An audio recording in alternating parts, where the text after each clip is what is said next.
Hello, and welcome to Embracing the Fight. I am your host, Erica Lamar. This is our fourth season, and what a journey it has been. We started with me sharing my personal experience after receiving the thyroid cancer diagnosis, a moment that changed everything. Over time, this podcast evolved into something bigger, a space where people share their stories, where we educate, and where we open the door to conversations about physical and mental health. If you haven't already, please like, comment, and subscribe to my YouTube channel, Embracing the Fight. You can also find me on Facebook, Instagram, TikTok, Blue Sky, and X. On Instagram, it's Embracing the Fight _. Now let's jump into today's episode, Breaking the Silence.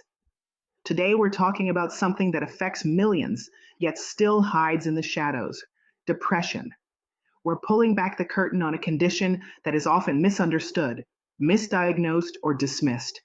Depression is real, it is serious, and it is not something you have to face alone.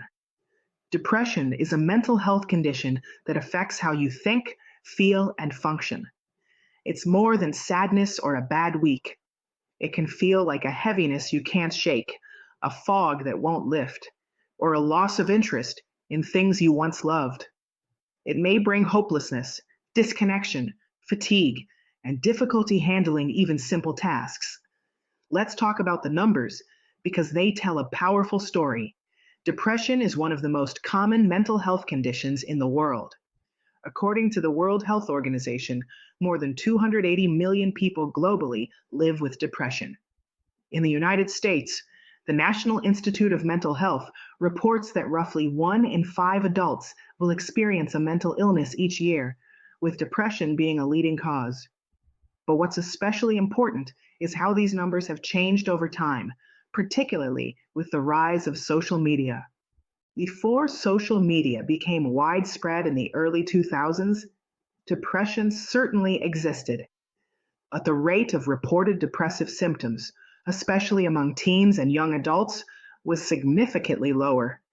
Since around 2010, studies from the Centers for Disease Control and Prevention show a sharp increase in depressive symptoms, self-harm, and suicide rates, particularly among adolescents.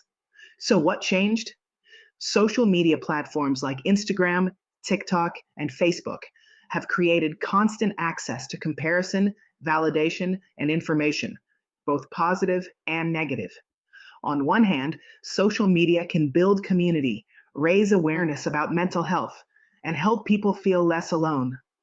But on the other hand, it can also increase comparison and low self-esteem, create pressure to present a perfect life, disrupt sleep patterns, expose users to cyberbullying, and overload the brain with constant stimulation.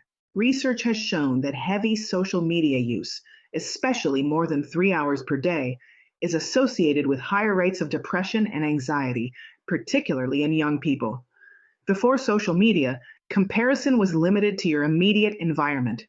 Now, you're comparing your life to hundreds, sometimes thousands of curated highlights every single day.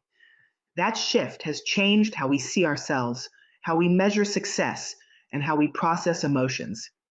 The takeaway isn't that social media is bad, it's that it must be used intentionally. Boundaries, balance, and awareness are key. Because while technology has evolved rapidly, our emotional and mental needs have not. It can impact sleep, appetite, concentration, and energy. And it is a medical condition, not a weakness, not a lack of faith, and not something you can just snap out of. Depression is not being dramatic, lazy, or attention-seeking. It is not a spiritual failure or something people choose. Too often, people are told to cheer up or be positive, but depression doesn't respond to cliches. It responds to understanding, treatment, and support. Symptoms vary, but may include persistent sadness, irritability, feelings of guilt or worthlessness, and loss of interest in relationships or activities. Physically, it can show up as changes in sleep or appetite, low energy, or unexplained aches. It can also affect focus, decision-making, and memory, and lead to withdrawal or neglect of responsibilities. Some people hide it well, which is why awareness and conversation matter. Dwayne Johnson, widely known as The Rock, has spoken openly about his battle with depression. At age 23, after being cut from the Canadian Football League and moving back in with his parents, he hit a low point. He described feeling lost and questioning his purpose.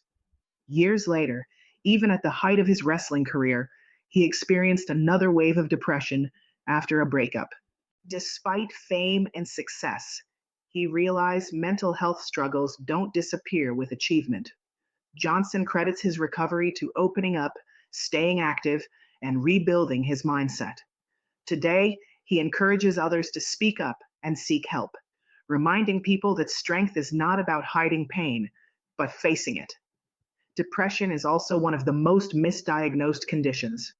Symptoms often overlap with anxiety, thyroid disorders, chronic illness, or nutrient deficiencies.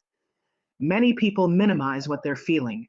Stigma prevents open discussion, and access to care can be limited.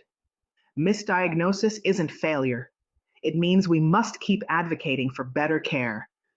The good news is depression is treatable. Recovery often involves a combination of approaches. Therapy, including CBT, talk therapy, or group support, helps people process emotions and build coping skills.